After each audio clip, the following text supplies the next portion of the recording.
Greetings, gamers, and welcome. Oh, that was a bad intro. That was the first one I messed up. Greetings, gamers, and welcome to the 9th live stream from the MisfitGamersStudios. I am your host, Vortex, and this is D&D Discussions. Today, I am joined once again by our special guest, Kage, which, I mean, at this point, I'm starting to wonder why I call you a special guest and don't just call you co-host, because at this point, you've been here, I think, half of the streams. But I don't mind being special. Today, we are going to be discussing two primary topics. I want to go back to a topic that I brought up in one of my other streams, which is how I use mantles of power in my realm. It's something that I really like in terms of world building, and I wanted to go over a little bit more detail of what I do there and how I use that, and just kind of define a little bit more about what those terms mean. And then we're also going to get into the discussion of role-playing, the various types of role-play that, we at least, recognize in how, the gamers that we've played with, and just want to discuss how each of these are valid and how each of these can be used to better your gameplay if you are a newer DM, or if you're a newer player, or if you're just someone who really likes D&D, but really isn't just into getting into character, or you just don't know how. So let me go ahead and we will bring Kage up. Welcome. What's happening, everybody? How's it going? All right. Well, I'm kind of excited about our topics today because before getting to game with you, I'd never even thought to use the terminology of a mantle, but just having that mentality, having that in mind, gives so many, it helps you think differently about it. And it gives you so much inspiration about different things that you can do, things you can create, and ways that a lot of things can work. So it's gonna be pretty cool because I want to create some mantles of my own, and this might give me some inspiration. So I'll go back to the basically the origin of mantles. So I had a little bit of experience with this with my DM, and he used something very similar in terms of gainable power in his realm, or at least explainable power in certain aspects. But it really wasn't until I got into the Dresden Files series. And that's really where I held on to the terminology that I use mantles for now. In the Dresden series, mantles of power are essentially portrayed as almost like positions of power, but they actually come with raw, like, actual magical power. So the first one of the first ones that you really get to understand are when they start to get into the Fae of summer and winter. And one of my favorites is on the winter side, they have the Winter Knight. I think I was mispronouncing it before the stream, but it's the Winter Knight. Okay. And this individual is a fascinating character when you first meet them. They're obviously a foe, and what you learn is that they are powerful, and therefore they are like the right-hand bodyguard of the Winter Court. But what's interesting is you learn through the lore and everything that it's not that the individual is powerful, and therefore that's why they hold that position. They are and were probably a powerful fae, or even a humanoid, a human. But what's interesting is when they accept that position, they're actually gaining a mantle. They're given essentially an embodiment of power, an essence of power that goes into them and infuses them, and they become more powerful, and they gain all of the benefits of that power, including whatever they had before. Would you say that infusion is something that enhances what already exists, or gives them a brand new foundation to build off of? It is absolutely both, as portrayed in the Dresden Files. It is both. So if you already have an affinity for certain types of magic and certain types of abilities, when you gain this type of mantle, or any of the mantles, you will be given the mantle's power itself. So in the Winter Court, the mantle's power is ice power. So if you were a fire mage and you're given the Winter Mantle, the Winter Knight's Mantle, you will gain all of the powers of frost. You will be immune to frost, immune to cold. You'll be able to do all of this frost magic innately because you're pulling the power from that mantle. You've never done frost magic. You are a fire user, but you do not lose your ability to control fire. And in fact, you now have access to both equally.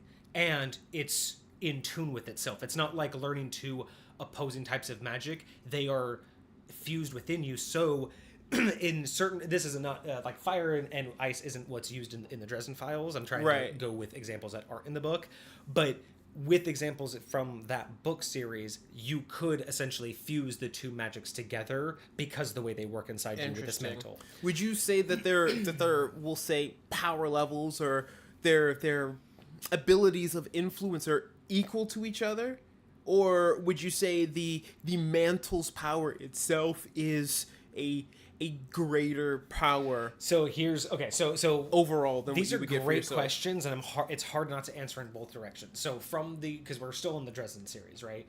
So from the source material in the Dresden series, the mantle is technically more powerful, and the idea is that the mantle is almost like its own entity. It has its own drive. It has a need to do things, right? So, for instance, in the Dresden series, the Winter Knight's mantle, whoever wields it, will be driven more and more evil and insane, because the mantle is not like an entity that talks to you and tells you what to do, but it's the power, having the power itself has its own instincts. So when you have the Winter Knight's mantle, if you want something, the mantle is that instinct inside of you that says, then fucking take it.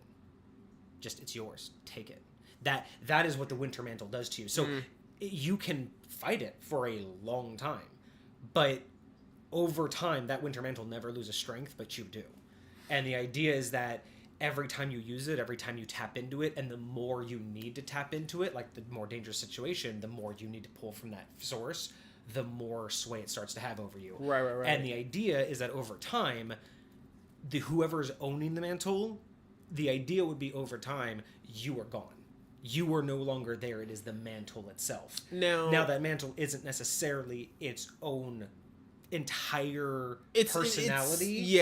But it is the entity that took over you, and its instincts have taken and stripped you of what you were and who you truly were, and it has ripped you only down to what you need to do its bidding. And essentially its bidding is, again, what the mantle's power is meant for, which is, protecting the, and that's just one of them. Now, there are other mantles, like the Summer Court, the Nicer Court. They also have mantles, and they have different motivations. But the thing is, at the end of the day, over time, regardless of how nice you are or how evil you are, whichever one you take, it will push you beyond that, and it will try to push you into that space. I'm always trying to find, like, what is its equal and opposite. So my thought process is like, okay, is there something out there, because immediately my mind kind of goes to kind of like Green Lantern style, where like each one of the lantern cores is its own emotion. You have will, you have fear, you have whatever the heck you have. So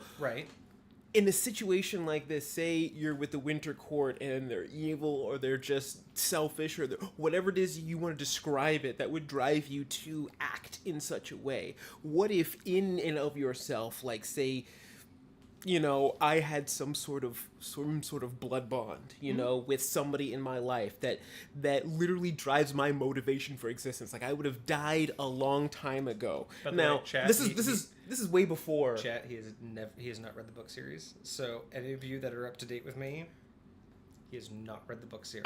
I've read one of the books.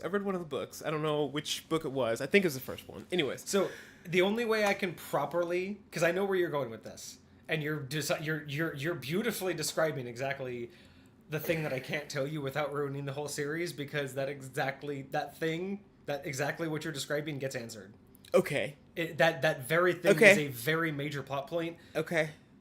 Like 7 books in. Interesting. This is why I'm trying to dance around not telling you things that actually happen in the book, because I just got to catch up. That's anyway. What I do. So, but we're still talking about the source. So this is where. So I took that, right. I took this idea of mantles now, and that's where I kind of left it in my last series, in my last live stream that I talked about this. That's kind of where I left it, and I'm kicking myself now because You brought up after stream a much better representation when I tried to have this conversation with you, and I just can't believe that it didn't pop in. But again, Dresden is my source, so even though I can find other things that are perfect representations, and I'm sure chat's already figured this out, but yes, a perfect representation of what a mantle is, in my realm at least, kind of transitioning from...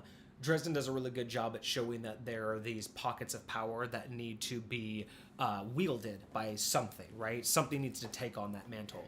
That is kind of the source of it. But what I ended up doing with it is actually much better represented in the series Sandman. And I've always loved Neil Fabulous Gaiman. show. I've loved a lot of his stuff. Sandman is actually one of the few comics and novels that I never really got deeply into until the series, and it was so fascinating to me to watch this series that was basically describing something that was like cornerstone to my realm. And I'm just Right. and my like so I'm sitting there watching it with my wife, and she's just like, I'm watching it, I'm just sitting there just like dumbfounded, literally watching a visualization of my realm come to life, and she's just looking at me like do you need to like, do you want to sue them or something? Like, because it was just like I've literally like I have described that exact thing to you, right? And she's like, no, yeah, that's... And I'm sure deep down somewhere, definitely be like that. whatever I did read about Sandman way back in the day, I'm sure that there's been influences, but it was weird not knowing that, like, that idea of a mantle. So going now, using Harry Dresden, the Dresden Files, and then using Sandman to bring down this concept. So in my realm, at least within High Point, the idea of mantles essentially comes down into... two main factors. The first factor being essentially the very first mantles, or the highest tier mantles. These are essentially what you would call... I don't like the term divine mantles, although they are in the realm of divine power. I mean, these ones supersede, most of the like actual god, like the NPC gods that you would run into. Right. Most of these would supersede that, so divine almost doesn't really cut it, because the top tier, like, echelon of mantles are those that create their own entities. So Sandman is a perfect example. All of those entities are there because the vacuum that was created was so great that upon its collapse, like upon that vacuum creation, an entity was forced into existence purely to protect the very nature of things. Like, that's how powerful I see that. So in my realm, you have that top tier echelon of those types of entities, of those is that mantles. Like celestial status power in terms of like grade? Yeah, when it comes to the hierarchy, because most of the hierarchy that I have in my realm usually refers to the hierarchy that I've created and the hierarchy of the realm as Zenith has it. But even Zenith recognizes that some of these things aren't his. They are beyond him. They were and always will be something that he just has. Like, he may have the ultimate power of this realm, but he also respects that regardless of what he does, he could snap everything in this realm out of existence, which would snap them out of existence. But the moment anything got recreated that created those vacuums, there they would be. So essentially calling them Eternals is probably like one of the better terms. That even if you were to talk to Zenith, he would probably call them Eternals. He would probably even call them greater than the Ancients, if you were to really talk to like someone like Zenith about it, because in his term, yes, they do not have more power than him in his realm, but he also respects the fact that they are beyond his realm. Whatever he does here, they will always be, regardless of what he does. So, and we've talked a little bit about this, about how that those layers work. But I digress. The first layer, hey, Bobakiss, what's up? Hey, good to see you. I am glad you're back. Yes. We are discussing, we're starting out with discussing mantles, a concept I had in a previous live stream. So I'm just kind of breaking down the layers of what that means, and then we're going to get into discussion and roleplay in a little bit. Hopefully, we're down to hear any examples that you have. You had some really great ones last time, so let us know if you have any ideas you want to throw in. But yeah, so the top tier of mantles is basically the aspects of power that are beyond Zenith, beyond High Point. These are things that exist because of existence, right? So again, Sandman's a great idea where, Zenith and, the pantheon of gods in my realm, there is a god of dreams and, all of that. But you do have essentially like a Dreamweaver or, just like in Sandman, you have aspects that aren't gods that are created to hold the balance of power, but they do not wield the power like the god of dreams in High Point. Like there is a god of dreams. There is an actual god with followers. There is a whole, way that you can adventure with that. But these mantles do not act as deities of that sort. They are the only types. The reason why they're not deities is because they don't exist to have followers and they don't need followers to exist. So, interesting question. So, you do have a god of dreams. Does need followers. Does need a following to be the god of dreams. Correct. So, you have the god of dreams standing in front of the Sandman or the mantle of dreams, we'll say. And we look at them comparatively to each other of like what they can do, what they have, we'll say, control over, right? Is the primary difference between these two like a mantle is something of the nature where I'm here to maintain the balance in what has been created by others, and the god tries to create and manipulate things within that balance? Kind of. So if you were in that situation, in my realm, if you were to have a god meet their mantle of influence, essentially, because not every god has a mantle above them. For sure. Only certain things created mantles. But let's use the god of dreams. If the god of dreams in my realm met the mantle, in that particular case, it's not like a normal god meeting Zenith. It's not a power difference here. It's like a mortal meeting a god.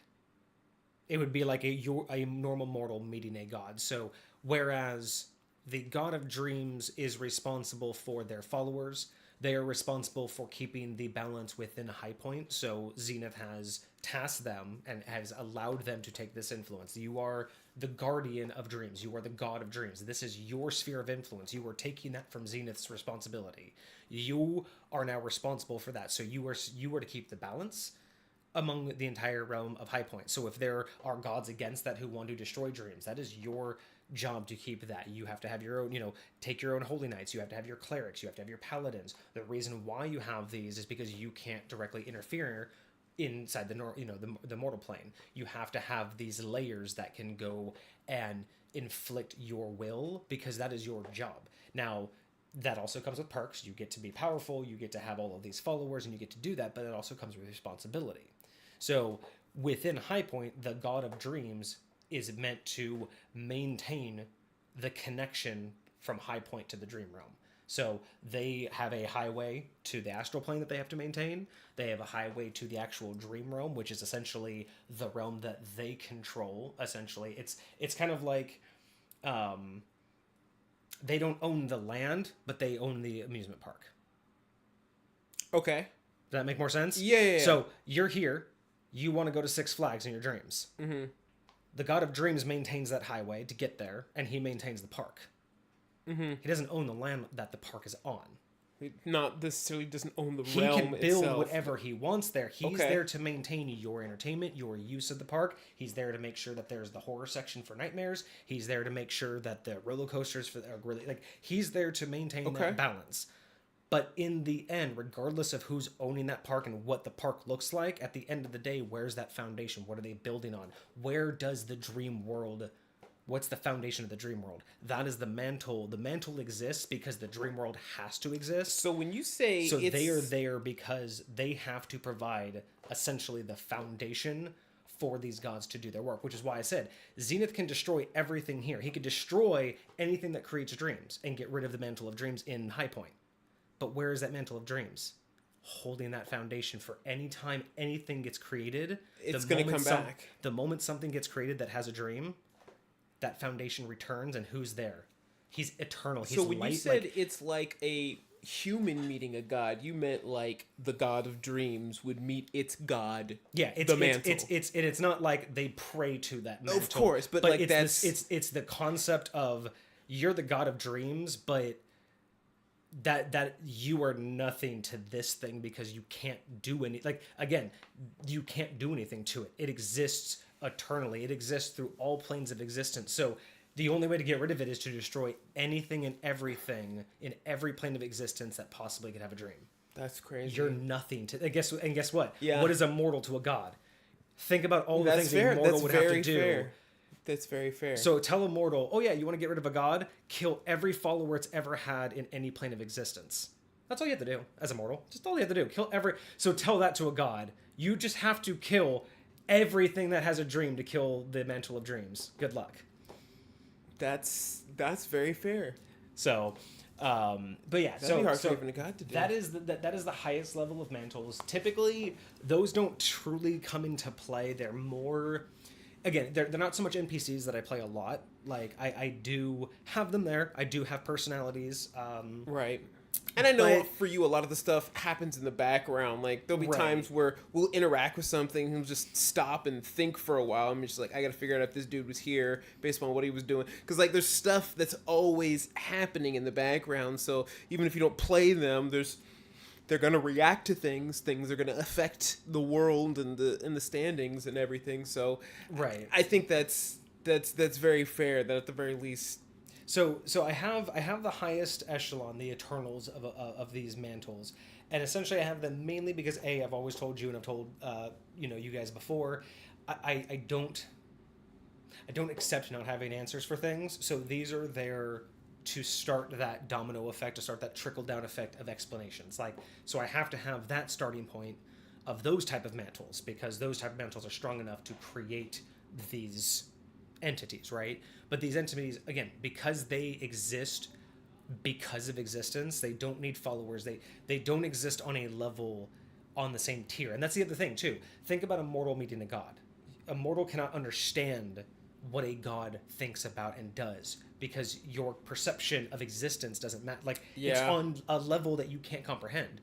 That's another reason why I say it's like a mortal meeting a god, because a god meeting a mantle, like an eternal, you can't even fathom what an eternal... I mean, again, an eternal in High Point, existing in High Point or not, doesn't matter to that mantle at all. Like, High Point is like you having another bedroom or another square foot in your house. It's just a small something or another that exists in the vast of your everything.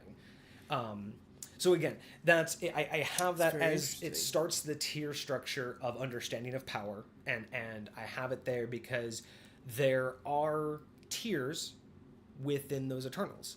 There are the greater ones that I typically don't mess with, because those are more Eternals. They're just more there for me having foundations. Yeah, but I don't necessarily have to play those. Like, you're never gonna really run into, like, say, Dream. You're probably never gonna run into Dream. Dream has no use in High Point. Like, again, High Point is so whatever. You may be able to talk to Dream through adventuring. I have him there, but it's not like he has activity in High Point. It's not like a god where they're gonna go around and do that kind of stuff. But there are lesser Eternal mantles where powerful enough to create an entity, but they may be more localized, and those ones are more interesting because those ones are like a bridge between the second tier. So the top tier, mantles are created and the entity is created, right? Mm-hmm. The next tier down of mantles are mantles of power, and this is where more of the Dresden type of mantle comes in, like the Winter Knight. Mm-hmm. These are mantles of power where a vacuum exists. The need for power to flow. So it's almost like, a dam, once it gets too full, it has to release. That's kind of like this. Or like a balloon, right? A balloon gets too heavy, it gets too full, it needs some kind of outlet. Okay. That is what these second tier mantles are. They're the faucet to an over, pressured piping system. So then I would ask, okay, if these are the outlet of a faucet, where is the source coming from? So the sources are many different things, and this is where this is why they're a lower tier, because there are some type of power vacuums that require an existence for balance, right? Like Dream and the other Eternals. But there are other lower ones like the Winter Court. So in the Fae, it just, because again, I'm very heavy on Dresden Files. With my realm, I do have a very extensive, Fae background. Not just from the D&D side, but also from the Dresden Files side. And there is the, Winter and Summer Court in my realm. Yes. So with those Winters and Summer Courts, power has to flow. In my realm with D&D, power all has to flow. And with those sides created, there are dams of power, right? Because it's not just a flow of neutral power anymore. You've divided the powers. Now you've dammed them up. Mm-hmm. So those powers are going to ebb and flow. But if you've dammed them up, there's not the natural ebb and flow. There's not the natural there's not an equal in and out anymore. Right. Once you put a dam, now it's uneven. So there now is going to be pockets, new stream, like I'm again using the water metaphor, new streams, new ponds, new rivers, new lakes. Things are going to change once you change the natural way of water. Water is going to find its own way to do what it wants. Path of least resistance. And that's exactly how magic is. No matter what you do with magic, no matter how much you try to control it, the moment you dam up a flow of magic, it is not going to work the way you want it to. Even if you've planned it out and say, okay, we're going to dam it here and here's our outlets, magic is going to decide. Okay, I'm curious. I'm curious because like at some point people had to have figured out what was going on. And so like back in the day when the first mantle due to a dammed up power source came into being, like I imagine hypothetically, you got this bodyguard, right? And this person that needs to be protected, out of nowhere, just this person gets some stupid amount of power because it's been dammed up for so long, and the need arose for them to kind of like the mentality of like a mom pulling the car up off their kid. They pulled it out of nowhere, so to speak. But so in High Point, yes, that did happen. For the most part, there were gods, there were immortals, there were people put in place to watch over these dams that were created, and they were there to basically do their best to mitigate the damage. Now, a lot of the times they were able there to at least mitigate the transfer of that power, but a lot of the times when those dams create and those fissures happen and that faucet needs an outlet, if no one's there to, if you don't know how, if you don't know when it's going to be and you don't know how to accept it, it is going to choose. And you also see this in the Dresden Files as well, where it happens in one of the seasons where someone in the Summer Court, one of the Summer people die, and its mantle has to change. And they had a plan for this, but someone fucked up the plan, and so the mantle decided itself. So it's the situation where you learn you can control it, but if you don't, it's going to find its own way. And the reason is because if it doesn't, the reason why it chooses, the reason why it will find its outlet, and the easiest outlet is a mortal, because mortals are one of the best outlets of magic in the in the Primateer plane. They are one of the many outlets. So things like this will choose the best outlet, the best faucet nearby. Usually one with a lot of potential. I kind of like another way I like to describe it is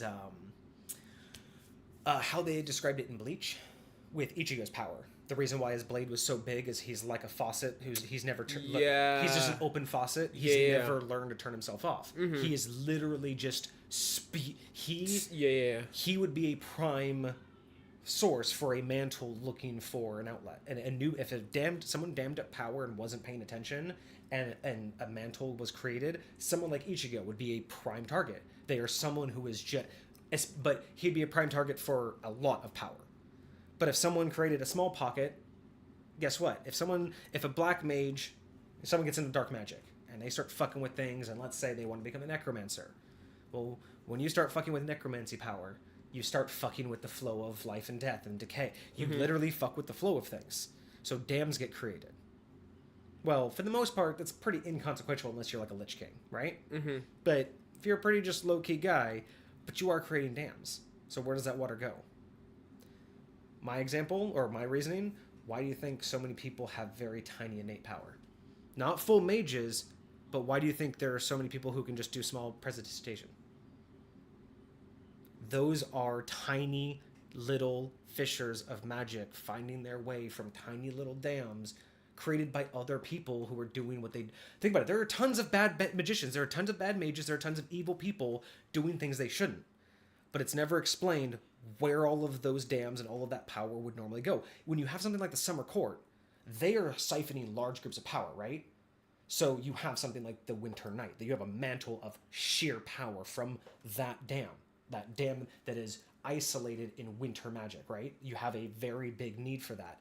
But when you have very tiny people making tiny little beaver dams in a stream, you're only going to get a tiny little offshoot. But that tiny little offshoot does have to go somewhere, and eventually it hits random people. In scenarios like this, say hypothetically you have regular old Joe Schmo and Ichigo standing next to each other, and there's a necromancer creating a whole bunch of small dams.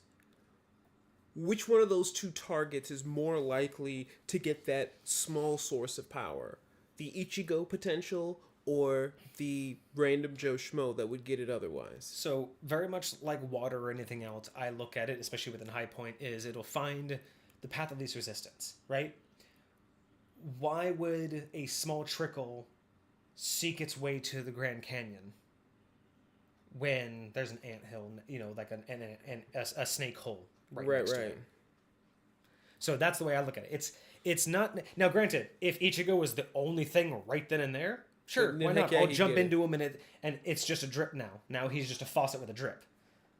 But it's more like it's not intellectually finding it, but it would be less likely for the magic to go to the giant gaping, hole when that one is right there. And again, magic only will need to release what it needs to.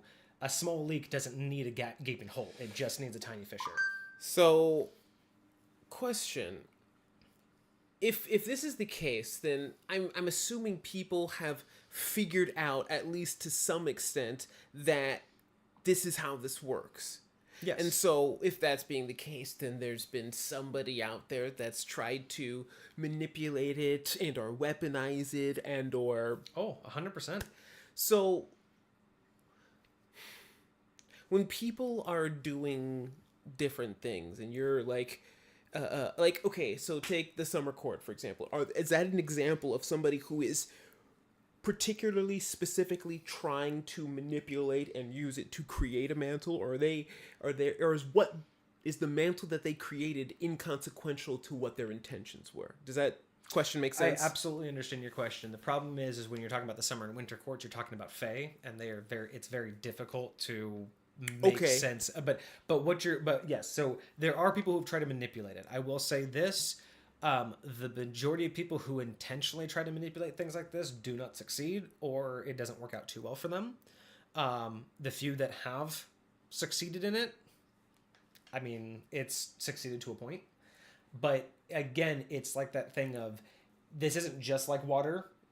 It's magic. It's the flow of magic through all of the planes and all of the dimensions. So yeah, the level of control, the problem is the more you try to control it, even, so again, bringing back to the Fae, because it's also a good thing. So like, again, one thing I like from the Dresden series that I also have part of my Fae realm is like the Never Never side, which is kind of like the in-betweens, right? It's not quite the Winter Court, or it's not quite certain locations, but it's this area of the Fae where it is kind of jumbled in terms of how it connects to the mortal plane. It's not a one-to-one replica. Different places are connected by different reasons. Different energies, different emotions, different situations will cause different places to connect in different ways. And these are kind of like corridors. These are like, these little back areas. And a lot of these areas are kind of natural, but these areas also get affected a lot by some of those off streams, because sometimes that magic needs somewhere to go, but sometimes it doesn't need a mantle in terms of like someone to wield it. Sometimes it's just an outlet of magic. That outlet of magic could be creating rot and decay on something that normally wouldn't have the means to. So some of these corridors can start to rot and decay and attract monsters. And that's another reason why some areas that are steeped in magic, or at least have residue of magic, will typically have more of a draw for monsters and creatures, which is how I explain. I mean, again, I don't like the idea of just every place has monsters, right? That doesn't make any sense. That every place has why monsters. Are these monsters here? You know, but in my realm, again, the more high-profile place, especially if it has some kind of residue, if it has residue of magic, if magic was used in a place and then abandoned, that place will resonate and be an outlet for a dam of magic. And if it's being fed ever so slightly, certain creatures are just naturally going to be attracted to it. And that's where you get dungeons and abandoned ruins with these magical, weird creatures that don't belong in the region. Because normally, like you know this, when I normally make fights, I normally make, when you're on traveling, I make fights make sense to what's in the area.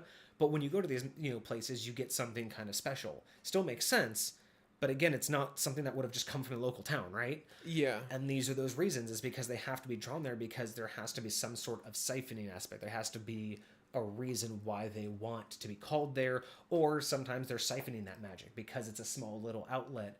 That's why you get those old ruins that, cults, the dark magic cults will go to, because there's a dam of dark magic that leaks there, and it's infusing the walls, so it makes their magic, their rituals work better.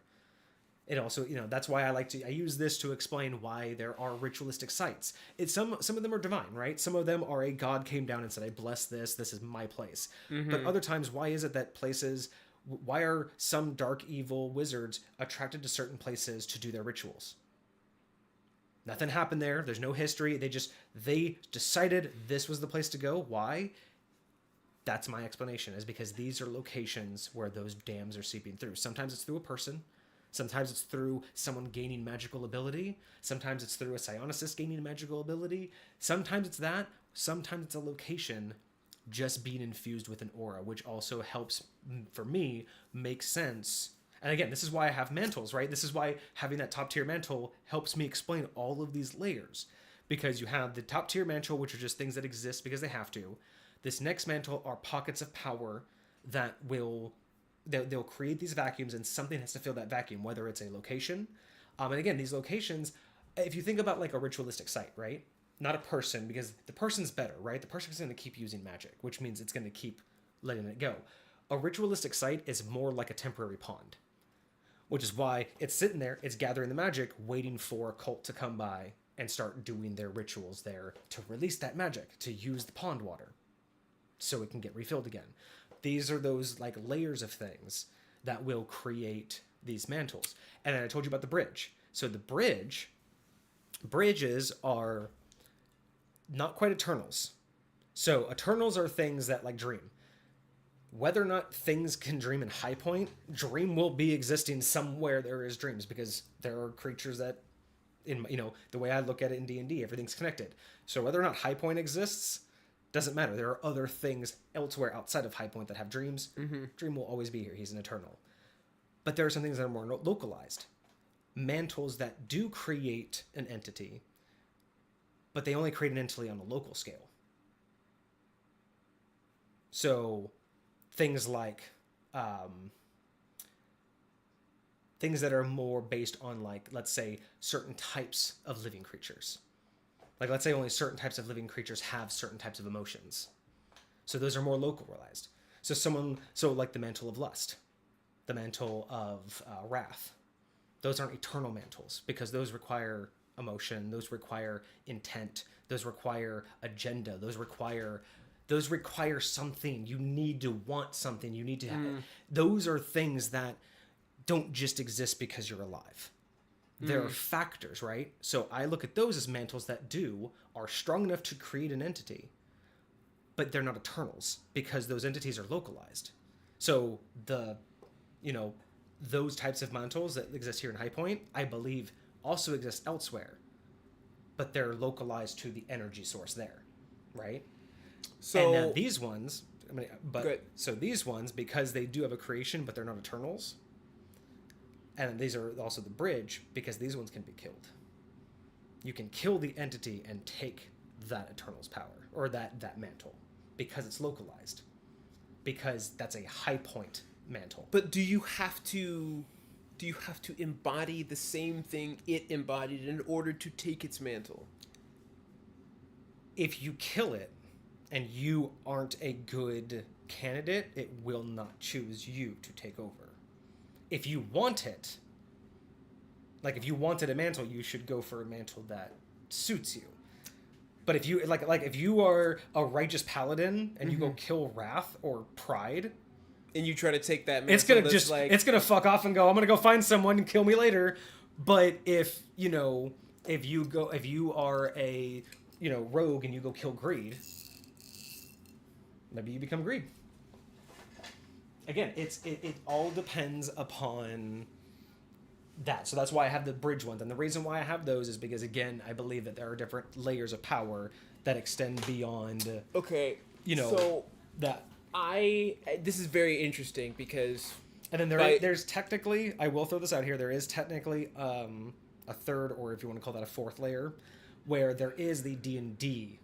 Well, okay, so I should say this. So those are my mantles, right? Those are my layers of mantles. The eternal mantles, you have the localized mantles, and then you just have mantles of power.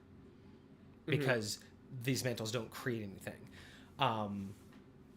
With that, when a mantle creates an entity, in my realm, those are considered homunculus.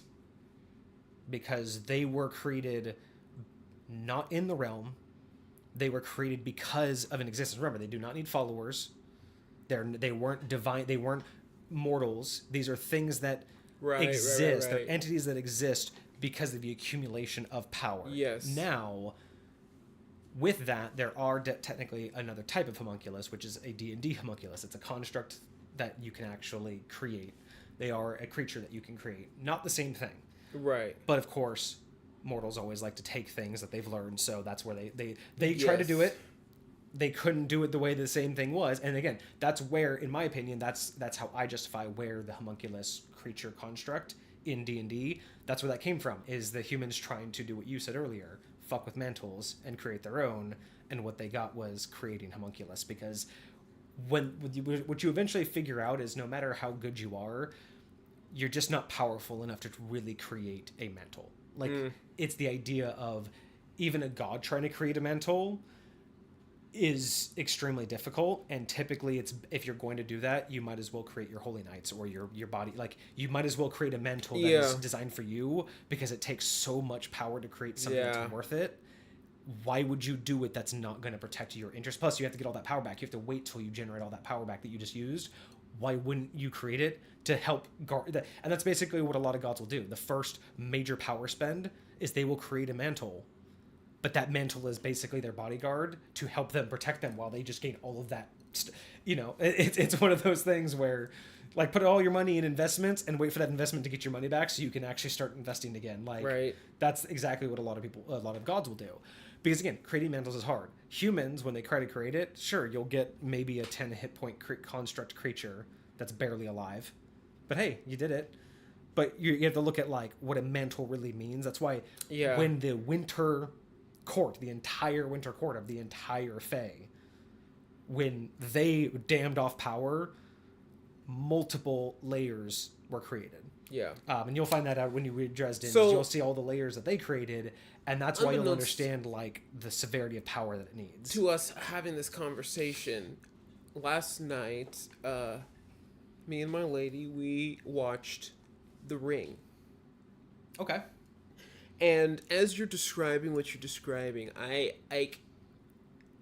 so the premise behind it is, like, you watch this tape, right? And then, but a lot of lore behind what it is. Like, it almost reminded me, and I kid you not, while I was watching this, it reminded me of a little bit of your D&D prophecies. And it's almost like what was in the tape was a prediction of its eventual salvation, right? Now, granted, there was a different twist at the end, but, like, up until a certain point, like, this tape had basically predicted, this lady coming to save this little girl, right? To come protect this little girl, right? And so I'm thinking that, but up until that point, like there was a strange power that this thing had to just legit just kill people. To just come out, this entity would come and it would find you, it would destroy you until it was able to fulfill its prophecy. You want to know my take on that, by the way? Go ahead. Like on a D&D take, if I were to like throw that in my realm, I would put that as a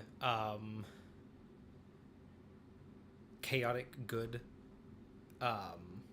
most likely under a chaotic good character or chaotic good god. And the reason why I say that is if you put it through the prism of chaotic good, and it's like chaotic good, another example would be like Frankenstein is chaotic good, because if you remember not the TV shows, but if you remember like the old books, the original story, I think one of the situations why they actually got mad is in one of the original folklores is like there was a small child from the town who had become friends with the monster, the Frankenstein's monster. I think I remember this. And I remember this. Yeah. There was a situation where they were sitting up in the tower, and the child had made a comment that they always wanted to know what it was like to fly after seeing a bird fly by, and without thinking about it, the monster threw them out the window. Yep. Not for any malice. They had a friend who wanted to experience something, and low intelligence, but. And again, a lot of people believe chaotic has to be crazy and psycho and all of no. Chaotic in D&D, in my opinion, chaotic is just act without consequence. Like, you don't believe in consequence. Not just you don't think ahead.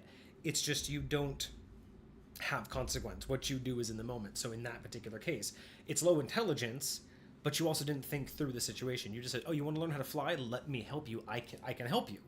That's as far as you thought was you wanted and gave.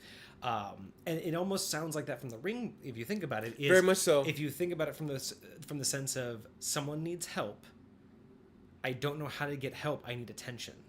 Yeah. Here is something to go out into the world. I mean, think about little kids throwing tantrums. Right. Well, it's like, and then how do you get attention without the concept of morals and ethics?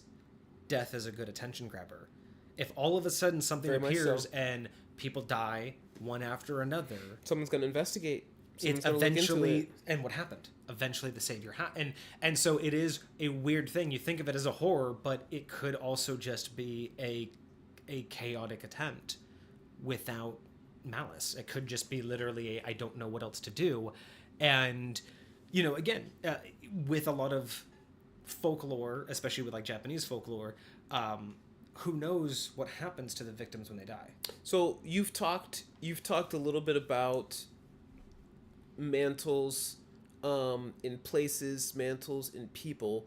What about mantles in objects? Yes, that happens too. Like, and I used this terminology earlier, kind of like Thor's hammer, like, not necessarily Excalibur. Like the mantle, Excalibur, yes. But like when you wielding this is He-Man, I have stuff like that. So yes, certain items can be imbued with mantles. A lot of the times, actually, in my realm, a lot of the times that happens not from the essence of those things weren't created for the vacuum. The vacuum was created in essence. So like in the case where Excalibur does exist in High Point, and that particular weapon did not come into existence to fill a gap, but its mark on history, what it did, the legend that followed it, and the things it inspired, basically it became imbued with a mantle. So upon sight of it literally was like to the point to where it could turn the tide of battle just by being seen, by being pulled onto the battlefield and just being drawn would change, has changed battles in High Point. Just the general arriving with that weapon. So that moments like that, when an entire battle, one that looked perilous, literally shifted because of that moment. So upon its creation, it was not a mantle. Correct. But it became a mantle because of the history that it generated over its lifetime. Now, it started with potential. The way, what caused its creation, why it was created, who created it, how it was created. It was already created. Again, everything has a potential, right?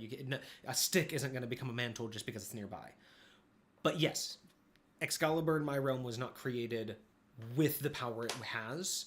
It was created, it had potential, but because of what people imbued it with, it was so, again, people who had never seen it, who have never known it was so well spread that all of that focus, and again, it wasn't just, you can't just be like, oh, enough people know me. You can't just have people say your name and know.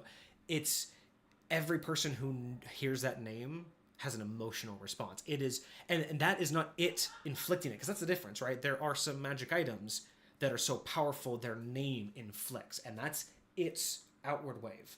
This thing was absorbing emotion because everybody who heard of this had an emotional reaction. So think about like in DBZ when Goku first used the Spirit Bomb, and he had to ask for power. That idea of giving, that's basically what Excalibur was getting. People would have that emotional reaction, but it wasn't asking for it. It just, and over time, all of that was focused on it, and through those moments, through great moments of shifting periods, that power. Because again, you also have to think like time potential has power. So a battle that was one-sided has a lot of missed potential if something like that happens. All of what could have been, all of those lives that could have been lost, or all the lives that are now lost because of the shift in battle. That amount of, that's all power. That's all shifting power. The god of time has to deal with that. And again, we've talked about this in my realm, just because of, my Doctor Who influences. I have things that I believe are very specific things that will always happen, and there are times that are always in flux, and the god of time has to deal with that. And those are those moments. Something like that, Excalibur being pulled out at the right time, could have been the difference. You know what I mean? An hour of that general showing up could have been all different. But those moments are great shifts of power. When those shifts happen, sometimes, again, a dam is created because sometimes where that power shift is going, it can't hold all of it. That excess has to go somewhere, and something like Excalibur can be the receptacle. So going back to, again, and so just so you guys know I play devil's advocate all the time, but I am not the type of player that wants to just manipulate the system, but I do want to know how the system can be manipulated. Now, I believe that's an important distinction, because knowing how it can be is a way to be smart about how it can be used against you, and understanding how it can work properly, and testing its bounds, testing its limitations. That's why I ask these questions, not just because I want to, whatever. Anyways, so my question is, like, going back to the mindset of some evil genius, Lex Luthor style somebody who wants to manipulate this. Like, imagine what it would look like planting the seed that created Excalibur, right? And not just the seed, but the seed way before it was even crafted. The seed that crafted its need in the first place. The seed that crafted the story that gave it its heart in the first place. Imagine that somebody was like, I'm gonna plan this. Maybe that's my point. It has happened. It's not, as I said, it's not easy, and most people have found out the hard way why, but it has happened. But imagine somebody who could find a way to manipulate enough where they could. Do you want to know? Create the equation that can, and not equation, but like. So Vixie, her campaign, the Heartstone pendant campaign. Yeah, okay. Ness's campaign. She's actually figured this out. She's discovered this.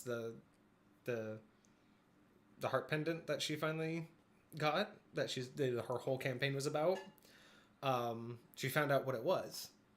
And it's not just a magical pendant, but it is essentially a key. That's also part of it's all tied in with that prophecy. Well, what she found out was it isn't the first. It was the key that she's holding is actually a replacement. So, big story arc that she found out, the whole like big deal that's going on, is this is the key to a very, very uber secret vault. that is a vault / prison / just never designed to ever be opened, and that's part of the prophecy. Is the prophecy said it would be opened, and so that's her whole story arc is about the prophecy and about it being open, and the pendant is what's going to open it. And the funny thing is the prophecy that she knows, like the parts that she's read and gotten a part of, basically told her that the pendant would start the process, would start the unlocking sequence, and it would be the final key. So that's why she's been really afraid, because she also knows that her hometown is the location. So the whole time she's been having it, it's just this whole like situation of I can't be here, but I should, but I can't, but I should, but I can't. Because it could go wrong at any minute. So what she found out, though, is through all of this is this pendant is really, really special. It's a very specific type of pendant. It's called a heart scale pendant, not heartstone, heart scale pendant. It's very specific because it has a very specific control over dragons. Where if a dragon's blood, if it's filled with a specific dragon's blood, you can control that dragon. Like, basically just kind of, they can't hurt you, and it's kind of like a curse. Now, getting the blood is obviously the hardest part. So you either have to defeat this lightweight like what's his name from Davy Jones from the Pirates of the Caribbean? They had his heart in a chest kind of deal. Yeah. Okay. Yeah. If you can fill this pendant. So not necessarily that they'll like you. No. They are just they have to obey, as long as if you give them an order while holding it, they have to obey the order, and they can't harm. They cannot do bad against you. They are not happily your slave. So she found that out, and then she found out that her grandfather was one of the last ones used in it. So that was all fun. Like, her family had been abused by it, but through that story, she found out her grandfather was a dragon. Yeah. So Bet. She found out though that this whole craziness is because they had found this vault, and they wanted to open it originally. And this vault originally was also sealed off and needed this key. Who wanted to open it? Very old BBEG from her parents' past. Got you. So he wanted to open it, but of course he didn't want anyone to know, because it's basically a vault from weapons from from the first and the second Great Wars. So, like my realm, this has like weapons that aren't allowed to exist in the realm anymore. Like, the gods will not let these things exist, but they also didn't know how to destroy them.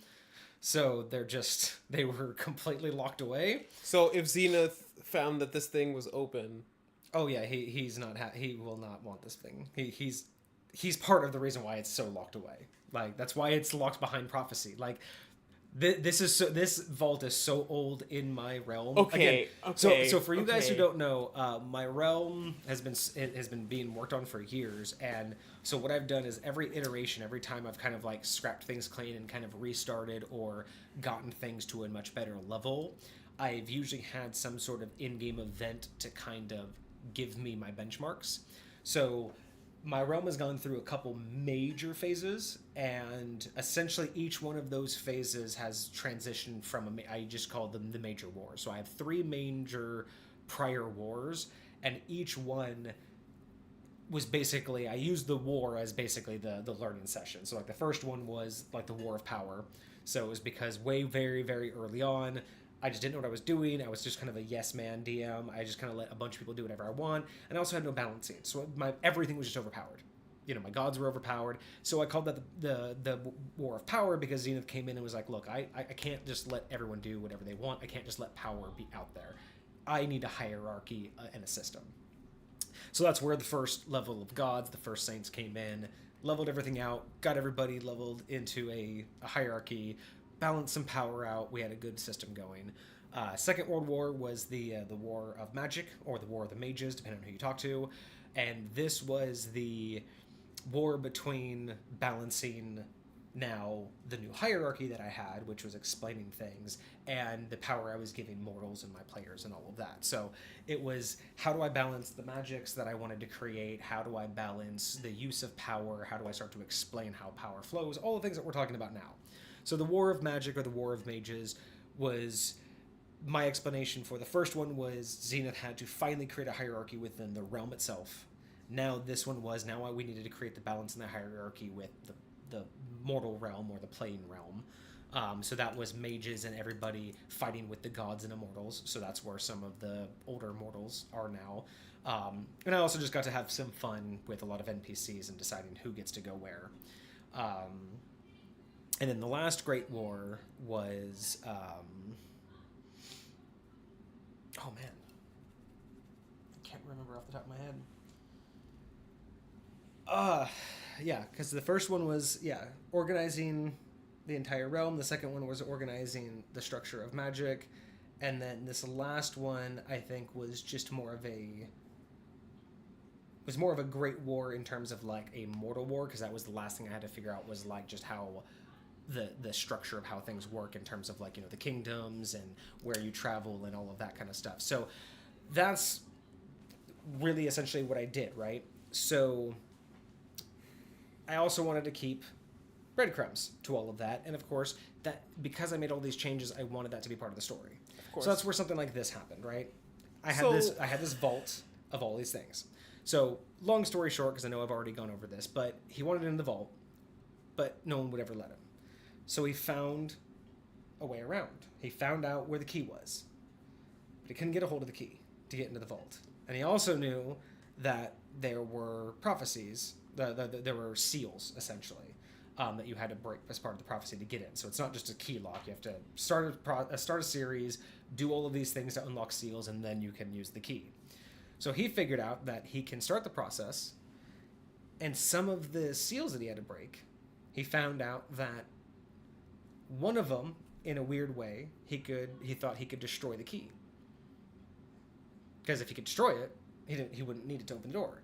But he knew that with the prophecy and everything else like that, the key had to exist. Wait, okay, so why would he jump that direction? Why would he say, if I destroy the key, I don't need it to open the door, instead of, if I destroy the key, I'll never be able to open the door? Because he knew the key has to exist. So, this is still unknown to anyone. No one actually knows how he pulls this off. Well, obviously I do, but the whole thing that she's still figuring out is no one knows how he does this. But he starts the process all in the background, kind of like creates his own little shadowy society that everyone doesn't realize that he's part of. And at one point he tries to commission this item. And this whole item is that he's breaking canon. He's breaking the rules of he's also a dragon, so he's breaking the rules. He wants to marry a non-dragon. He wants to live his life. And back at these times, that was just like a absolute not. Like, you don't even marry a non-type dragon. Like, you don't even marry a dragon of a different type. Let alone a non-dragon altogether. But he fought. He wanted it. He had this whole diatribe about why. And he wanted this heart scale pendant made because he wanted to prove that he wanted to prove everything. So he's like, he commissioned this item to be made, and the whole thing was, I'm going to give it to this person so you can all see I'm not fucking with you. I'm going to literally entrust someone with full control over me. And it was a big old sob story. A bunch of people bought it, and eventually the commission went through because it was a very dangerous item to have. And a lot of people didn't want it to be made, but he eventually, somehow, he convinced everybody it was totally legit. Somehow, he figured out to time it perfectly to, at the conception of the item, when the item was being made, he also undid the seal, which would be able to break the other key. No one knows how, but he figured out somehow how he could break the original key. And at the inception of this pendant, it became the new key. Then he stole. So he was able to transfer a mantle. Yeah, and no one understands how he was able to calculate that would happen. Because again, it's the idea of you don't know where the magic's going to flow to. No one knows how he did this. No one knows how he figured out how to break the key, how to change the mantle, and how to time it right. But he did. But no one knew that's what happened. So he gets his pendant. Then he immediately uses that pendant on Nessa's grandfather. Takes over him and reveals his whole plan. Because Nessa's grandfather was really, really powerful. Uses the grandfather to basically, as basically a human shield kind of concept. Like, used him while everyone realized, because he basically disappeared with the pendant. and so did her grandfather. But her grandfather would disappear on like missions and stuff. Like he's kind of like a secret ops kind of thing. So it was kind of a coincidence, but not really. So was her grandfather the scapegoat? Yeah, basically he was just part of the whole plan. Where once he was in control of the bad guy, he could use her grandfather's particular type of power, and that power allowed him to basically get to the vault. He opened the vault, and then with the help of her parents, a couple other NPCs, and a couple of the gods, they were able to shove the BBEG back into the vault and seal it, and seal him inside of it. And she has now, and then the prophecy resets. But the thing is all of that wasn't part of the prophecy. Like the original opening and changing the key, that wasn't part of the original prophecy. Because everyone thought like, okay, prophecy's done, it got opened, blah blah blah. But then, of course, scholars do what scholars do: try to write the books, right? They try to correct the books, like, hey, because when prophecies are figured out, people try to update. So people try to put it up together, like, hey, so the prophecy's done, right? Like the whole prophecy was going to be opened. And so they eventually finally wanted to correct the books, went back, and they started noticing inconsistencies, details. And then they realized that the events that took place were not the events of the prophecy. And what they even found out even worse is that they fear that the creation of this new key was the beginning of what they were reading as the prophecy. Kind of like what you're talking about in terms of the ring. The prophecy that they'd been reading all along had nothing to do with the events that had just taken place. But now that the new key was created, now the new details of the prophecy started to make sense. Okay, so here's my question. Now we're gonna friends, we're gonna go on a little tangent here for like a quick second. Just a little. This is really important. Just a little one. This is important for me and my personal well-being. So here's the deal. There's another person that's dealing with a prophecy, as you might know. Oh yeah. Isn't there? Maybe. Yeah. And he recently discovered that his prophecy isn't for him. It's for somebody else. Right? And so here's the thing. There's been a lot of weirdness surrounding this prophecy for this particular individual. There have been, speaking of Dresden Files, there have been some people that have indicated to this individual the, not necessarily importance, but the gravity of what pursuing this prophecy will mean. And here's the thing. Because if we're now saying that Zenith, he's like, nah, don't mess with this, don't touch this, leave this alone. Yet, see, I don't know how to feel right now. Because Zenith has nothing to do with the prophecies. He has no control, nor does Very much so. And as much as he doesn't want them to happen, he also knows better than to try and get in its way. So he can tell y'all that he doesn't want that train to go over that bridge, but doesn't matter whether it happens. He's not going to be the one to stand in front of the train. I'm just saying, like, he knows better than to try and stop the train. But the point is he doesn't want it to happen, and yeah, he knows that it's all a matter of time, but he doesn't always know. He gave up the mantle of time. There is another god of time. So the whole thing for Zenith is he doesn't necessarily always know what is the right course of action. So he's going to do what he can, but he also can't interfere.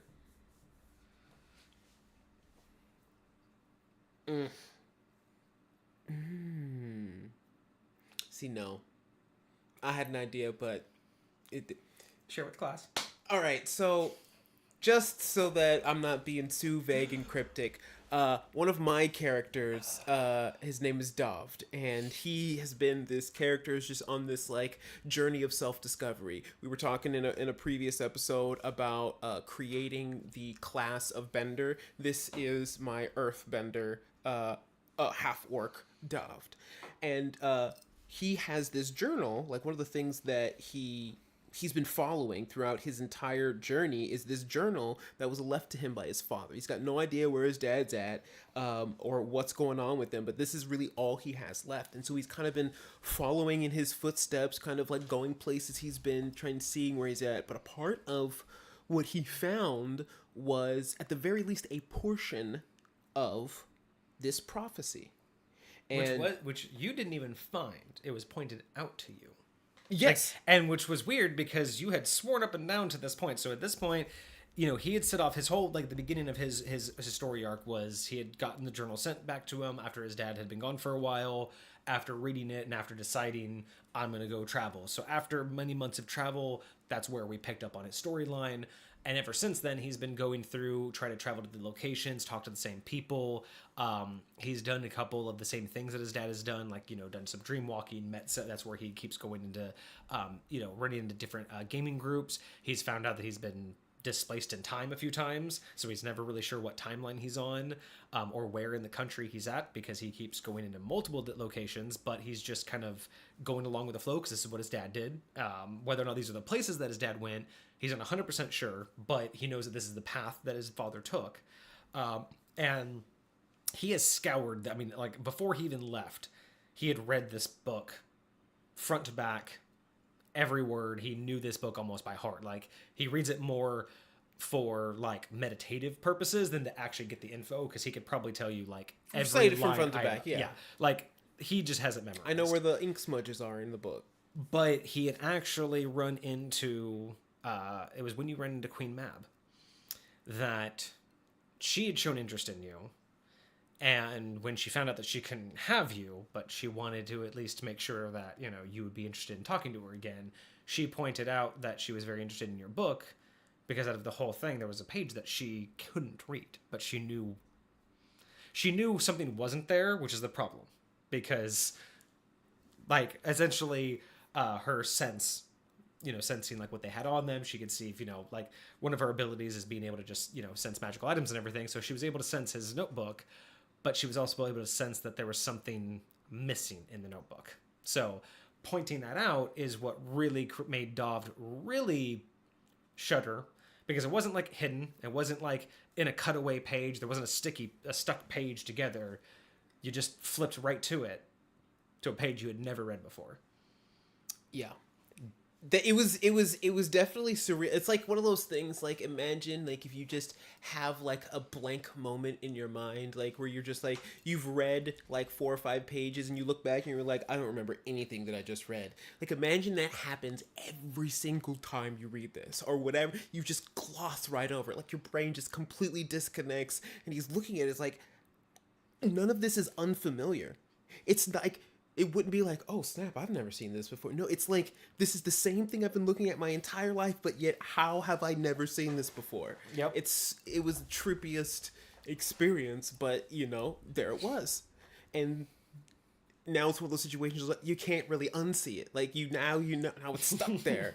And so he kind of went down the rabbit hole a little bit, tried to figure out what it was. Took him a while, stuck on some stupid stuff for a while, just for sure. That's the adventure part, though. That's the fun part. That's honestly, it was a pretty significant part of his development, and actually I think portions of that is what pushed him towards seeking Zenith in the first place.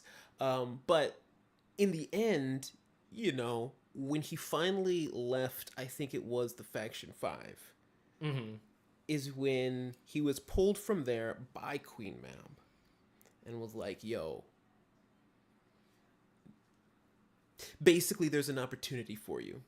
It's significant because, like, the last time he'd interacted with Queen Mab, she was very different. She had this, like, demeanor about her, like, this, like, just imagine, what's that sexy vampire from that show, from that video game? She's got, like, the crazy, like, black lady church hat, just huge. I don't know, but she gives off this, like, this presence of, I like to call it what was it? I just had it. Wow, I just had a perfect example when you were talking about that, but then you distracted me with the big hat, and I was just like, big hat, like, where'd it go? But no, it's there was almost like a playfulness in their egotistical interaction. seduction. Yes. That's what it is. Yes, like, That's what I try to like. That's the phrase I like when her normal aspect of dealing with like mortals is that egotistical seduction of I'm gonna toy with you and I'm gonna let you know I'm toying with you and I could be worse if I wanted to, but I'm gonna let you just figure out like it's just that whole thing of she knows she's in control and she's very happy to let everyone in the room know for a fact she's running the room. But at the same time, she's playful, and it's not. And it was very interesting because Dobbs, being in that situation, was the most ignorant he could possibly be. That was fun. Because that was for whatever actually reason, pretty like bad. everyone else Everybody's saw sitting there her before I did, and I come walking around the corner, just seeing everybody looking at this lady, and I'm like, "What's the big deal? Like, what do you guys?" You're just talking to her like she's just like a just normal like she's person, another and Joe. everyone's just sitting there like, just what are you doing? need Like, to shut go, up. Like stop. right now. When you're just like Like, it's you're gonna whatever. die. Maybe she knows something. And so, and that's half the reason why she was so like, what? No one talks to me like this. but again, the next time she came to me, it was a different vibe. It was like, it was so weird. This is the best way I can describe it. It's like your supervisor at work tells you have to come in on a Saturday or something like that. Like, it was a very serious, it was a very, like, direct, it was not playful. It was the next time you met her, it was I am not here to force anything on you, but it was there is a dire situation happening, and you have an opportunity to be part of it. Yeah, and it was just basically this is not a requirement of you, but this is if you believe in once in a lifetime, this is your once. Take it or leave it. And it was, I do remember that. And I'm glad that you say that because that was the mood I was really trying to like portray in that situation when that's like actually one of those hard things. That's kind of one of the other topics that we want to talk about is that role play aspect. Because sometimes depending on what you're trying to do, you never know how you're going to come across. And so when you guys talk about your responses and your character's responses, it is nice to let me know kind of where I was, because that's what I wanted. I wanted her to act and feel like this was not the same person, this was not the same situation. I wanted that to feel distinct. Yeah. And I'm glad that came across. And I think I know for some people it breaks immersion, but for me it's really important. Like, there's a lot of times where I have to ask questions about what's going on, about the demeanor that I see, about the attitude, about like the flicker in someone's eye, or like whatever it is. Like, there's certain pieces of information that I as an individual look for when I'm looking in like for responses in people. And so it's like, if I'm trying to figure out, hey, what's going on? What are you thinking in this moment? Where are you coming from? What's your perspective right now? Like, how are you approaching me? And like being able to make those types of distinctions, in the moments like that's huge for conveying those ideals. And so that it very much to me helps increase the immersion rather than break it. But I would agree. Yeah, it's done well. It's done well. So I'm about it. But yeah, no, it's I feel weird now. Well, Dobbs feels weird now. Well, he doesn't feel weird because he doesn't know, but I feel weird for him. We all feel weird for Dobbs sometimes, but he's doing good. He's progressing actually really well. Next time we pick him up, we'll see. We'll see what the next moves are, because you're still. That's the other thing is okay. You're still in that conversation. Because talking to him, so I don't know. We've been talking about the Dresden series, and the character that I'm talking to now is actually from a different book series that you turned me to. Yes, the Piers Anthony book series. Yes, exactly. And I'm curious how, because this guy is at the very least somewhat involved in the prophecy. Very much so, actually. Right? And so it's like, if we're talking about like a prophecy similar to a mantle in the fact that it creates its own need, right? It becomes what it needs to be, like exactly like what you were just articulating a second ago how everyone thought that when the door opened the first time, that was the fulfillment of the prophecy rather than its induction. Mm-hmm. Like, that's exactly what I'm saying. Is it's like this prophecy here, how did its induction run as deep as it does, and where are the connections, and how does an entity like this even find out about it? How do you find out you're a part of the prophecy and like know what your role is, And weirdly enough, already in our conversation, I found out that he is somewhat similar to the Sandman in that he just is what he is, that he fulfills his role because that's what his role is to fulfill. Yet it was something that he accepted for himself, that he in a sense chose for himself, but also well, and something that for you personally to think about, it won't help Dovd in the conversation because technically you have the manuscript that you've already finished out of game, but not in game. In game, but ironically, Dovd, once he finishes the manuscript, should have at least part of that answer, or at least have a new train of thought in terms of what you were just talking about. As how is this entity? How can the prophecy run so deep? Oh, yeah. And how can this entity be part of it? And how can he know anything about it? The manuscript. So So basically, to let you guys know, Actually, this entity that he's talking to is from fair. somewhere in my realm that exists that is inaccessible. It's very difficult to. Basically, it's inaccessible unless you have certain things done, and one of those things is basically an agreement. Kind of like basically like. First off, you have to be allowed to go there, and then you have to be. Once you're allowed, then you can figure out how to go there. So in order to be allowed, one of the trials after, kind of passing the vibe check and just making sure that, that you're not sketchy. Yeah, basically they'll kind of, do their own thing. But part of it is that they will give you a manuscript, and that's an in-game / out of game. So this is one of those things that I've actually added to my realm that I really, really like this concept, because a lot of people are so focused on what happens during the gaming session. I really like to add, not homework, but I like to add things that are sometimes outside of the gaming session. Like, for instance, one thing that I really like, a good concept, is if you're having like a solo game, one-on-one, or even if you're having like, a couple players, and you really want to spice things up, like just do something that's out of the ordinary, that's not dice rolls in terms of a game.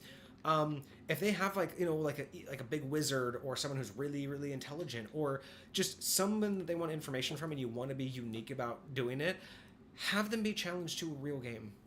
Like, if you guys play chess, if you guys know how to play chess, challenge them to be like, okay, pull out a real game of chess, pull it up and say the wizard challenges you. If you beat him, you can ask any question you want.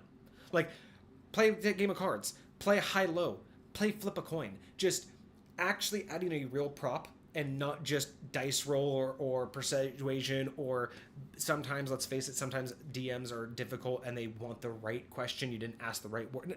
But you know what? I know how to play chess. I'm poor at it, but it would be fun.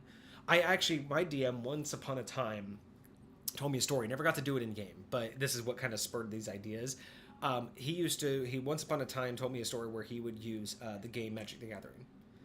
So like a wizard duel. He would have like an arena, and then in game they would be battling, but the Magic things would game, that would be so sick. So you would play Magic the Gathering, but he would narrate he would talk about it like I would narrate it as if this is what's happening in the arena. Magic the Gathering has D&D decks. Imagine you had freaking little beholder you throw up. We got a little bit of fireworks outside, guys, so if you hear that, sorry. But yeah, so I really like this concept of these prop games, right? So the fireworks are distracting me. What were we were talking about? We were talking about how you can actually play real life games to interact and solve these in-game. So like if you don't have like the... But what were we talking about before that? I remember, because I wanted to just bring up like the idea of using the props in the in-game to do something a little bit different. But why did we bring that up? Wow, ADHD mind. Every time, yeah. I forget why we specifically went on to the tangent of playing like real games to kind of change it up. But it is a good way to spice things up. It is a good way to change how players can actually earn something, right? So We were talking about this guy because you're talking to this guy, and then I was Oh, talking yeah. about the manuscripts. So one of the things that I did, one of these little Homework. props that I did is in order to earn rites of passage, in order to be accepted, is in order to get to this place, they want you to understand a little bit of the history. They want you to understand a few things so you can honor and respect it. And I could sit there and I could just do this all in game, but I wanted to make this because this is a there's no real end game. I don't have end game stuff, but I do have very high tier stuff. Like you can become a god in my realm, you can become immortal in my realm, and there are certain places that you can go beyond just what you can find in D&D. I mean, there are planes of existence, there are dimensions you can go, and this location is one of those. This location is very, very specific and at the very heart of my realm. It's actually a very big deal, and that's why it's hidden away and hard to get to for reasons both because it's intentionally hidden and it's also naturally hidden. Naturally, it's actually very difficult even for Zenith to come and go here. He doesn't just get to come and go as he pleases. But anyway, so one of the reasons, one of the guardians basically would have to accept you. So one of the trials that you have to do is you have to, in game, they provide you a manuscript and you have to read it. And my way of doing that is it is an out of game concept. So it's actually the first 3 books in the particular series that this place in my realm is based upon. And the reason for that is in the first 3 books of this book series from Piers Anthony, it gives all the details about this location, gives all the settings, and it gives enough background. It's basically a manuscript or a biography or what you would, it's basically like a self-written journal from this character of his travels. And that's the idea, is I want people to read it because just throwing my D&D characters in this world would not work. It'd be too difficult to describe why it's different, how it's different. Going here is a whole new type of different gameplay, and it does not work with the D&D. It would work with the D&D mechanics. It would probably work just fine if I played D&D in it, but I don't want to. It works differently for me, and there's reasons in-game why it works different. So the best way to do that is if you really want to go there, you are going to read the books. Both your in-game character has to read the manuscript, and therefore player has to. To be very honest, I think it is a really, really good piece. And I don't know other places where you've created little, we'll say, prerequisites for unlocking things, but specifically this, I think it's not, like, there are some people who in other games will be like, oh, it's pay to win, or oh, you just have to do all this other stuff to get some really cool stuff, or whatever. This is something where achieving this isn't going to necessarily get you anything that you like special or great that you wouldn't get otherwise, but it will gain you an experience and an understanding that you would not have otherwise. Mm-hmm. But the investment that you put into it is exactly what you get out of it. Sure. The investment that you put into it, reading it, gives you all of that knowledge and opportunity to go and poke around and explore in it. And I think that's the reward that is well worth it. It's also nice because I get to, show off a book series that I really like. I just get to share it with everybody. But it works on so many different layers because of the impact that book series had on me as a player, on me as a person, and as an individual, which you kind of understand from reading it. But it's also one of those things where it's like, I know it's a big ask to read 3 books, and luckily it's also on audiobook.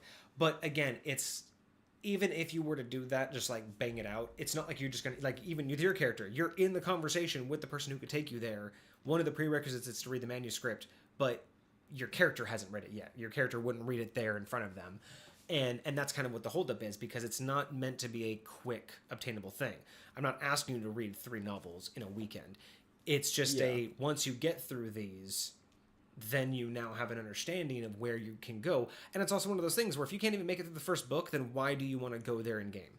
Like, it's one of those things where if you can't get through the 3 books to understand where you're going and what's happened there, and really understand what I'm about to explain, how it matters to this world, to my D&D world. And like you said, it's not like this is an end game where this is where the ultimate weapon is, or this is purely one of those things that exist in my realm, not specifically designed to be adventured on, but everything in my realm is available to be adventured on. And so the fact that I have it here, like I said, even with Dream, Dream is not a mantle that I would NPC ever, but that doesn't mean that I don't have an idea for how I would NPC him simply because everything in my realm can be interacted with if you know how and where to go. Not everything is available right out the gate, but yeah, I'm always available if you want to track something down. If you want to, decide like, hey, I want to go and figure this out. If you found him and you wanted to go there, you decided that it was worth reading those 3 books. And if it's not worth it for some people, I totally get it. Like, I don't typically like gaming in gaming groups that require me to read, a whole bunch of stuff, especially before every gaming session. Like, but again, you're not requiring people to read these books to game with you. Nope. That is a decision you make, and if you don't want to make the decision, it is not. Exactly. It has nothing to do with your campaign or your storyline unless you've chosen to go here. And just like with anything else, it's like, oh, you want to break into this castle, you first got to kill this guard. Well, I want to kill that guard. Then you're not getting into the castle unless you can find another way in. You know what I mean? Like, that's just one of those things where it's like, if you're presented with how to get in, this is one of those things. And if you don't want it, I'm totally fine with that. I know it's a big ask. But it's not that big of an ask. It's a really good book. Like, it's a good book. But yeah, and it is available on audiobook too. So some people who don't want to read, exactly, it's not a bad audiobook.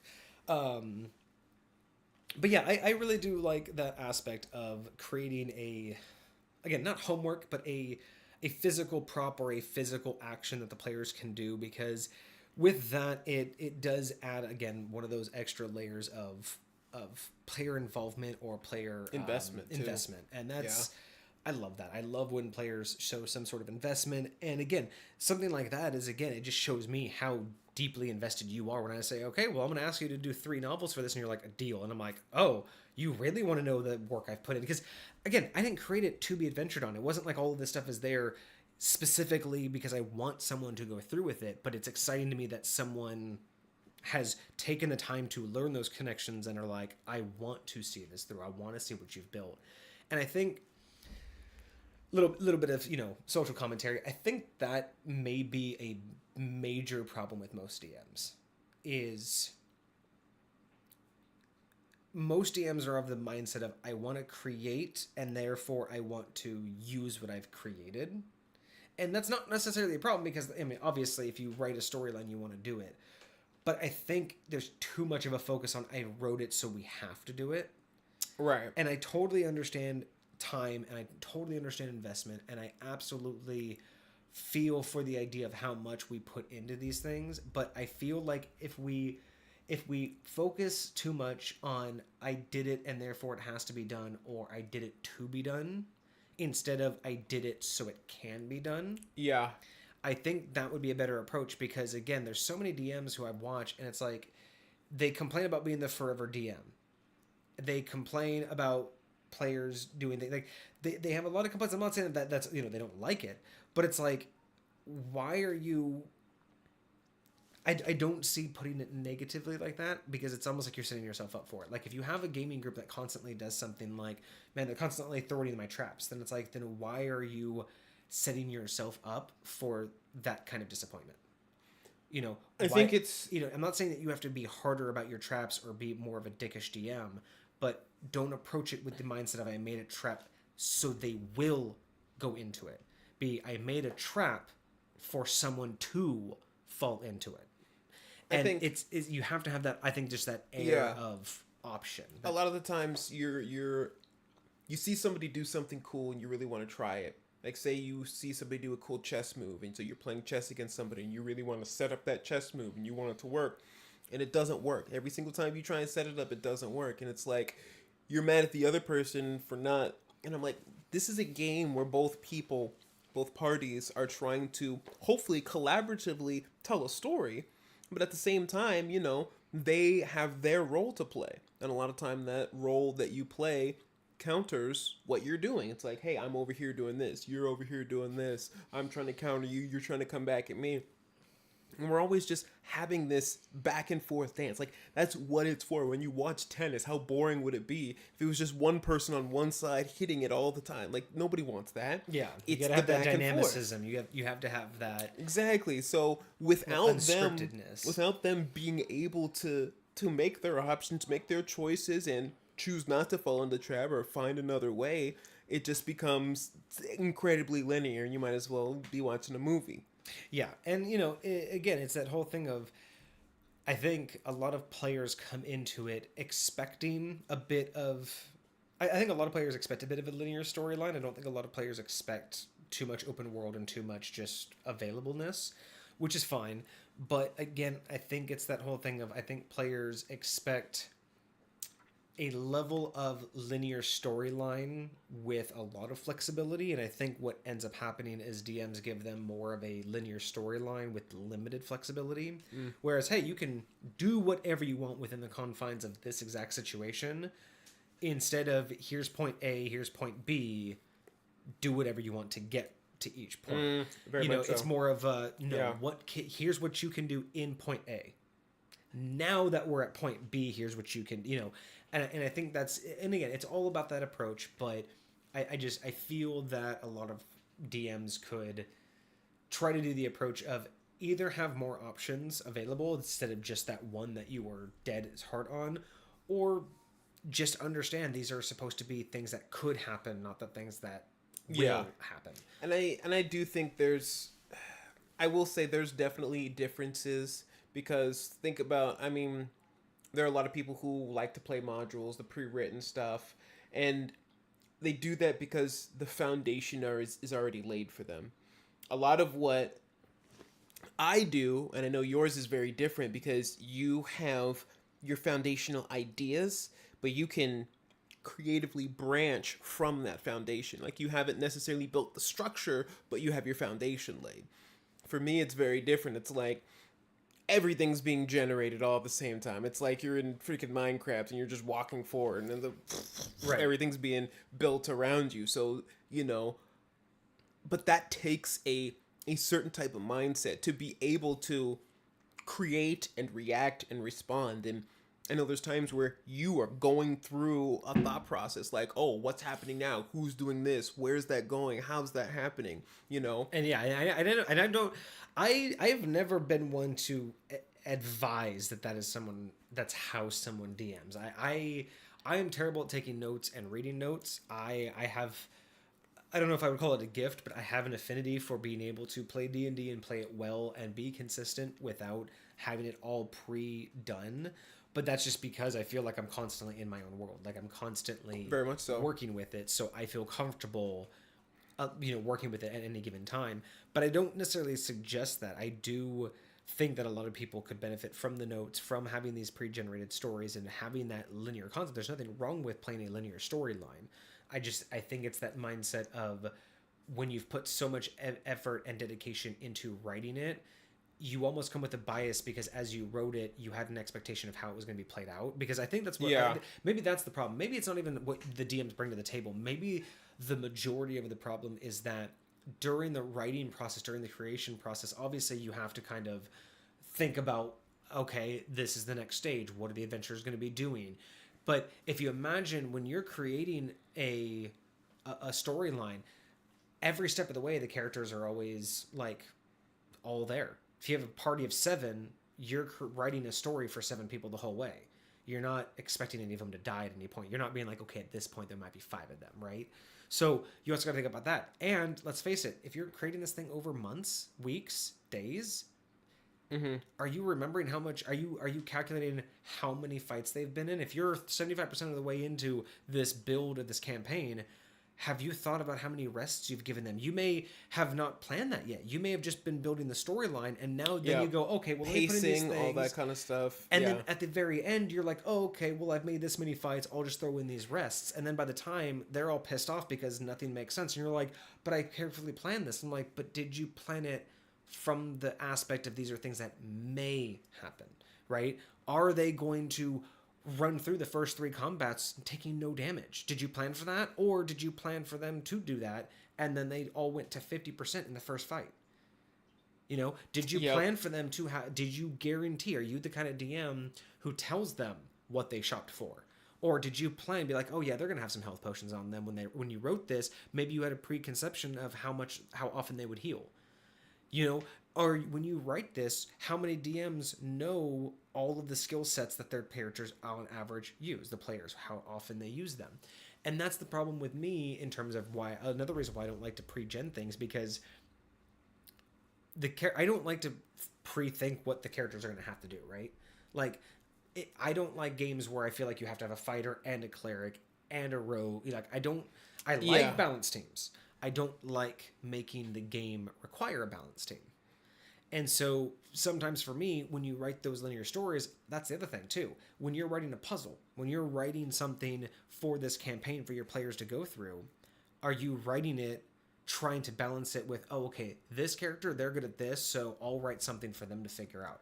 But is that how the player of that character thinks? Is that player going to be like, I have this ability that I can use like this to solve this part? Because if they're the kind of player who sits back and kind of just is really good at other things, like maybe they're good at dialogue, but they're not good at puzzles, are they going to be the one to figure that out? Or do you know someone else in the other group who is very knowledgeable about the other players and characters and their abilities, right? And that's where I'm thinking that's maybe more of the problem. Is it's not so much the DMs wanting so hard for things to happen, but maybe during the creation process there's a bias going on about what they are thinking is going to be happening. Because when you're creating the big bad evil fight, right? I'm assuming most DMs, when you create the big, the BBEG fight, you're assuming that they just went through a long rest.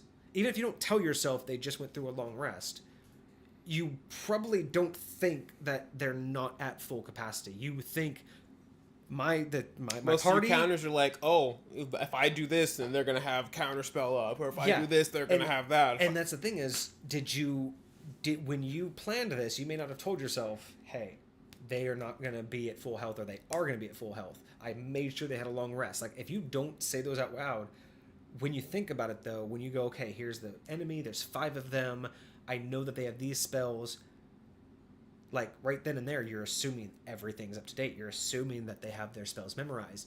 And that's the thing. That's the unpredictable nature about players. Did they take the long rest? I mean, most players would. But once it's all said and done, did you give them the option?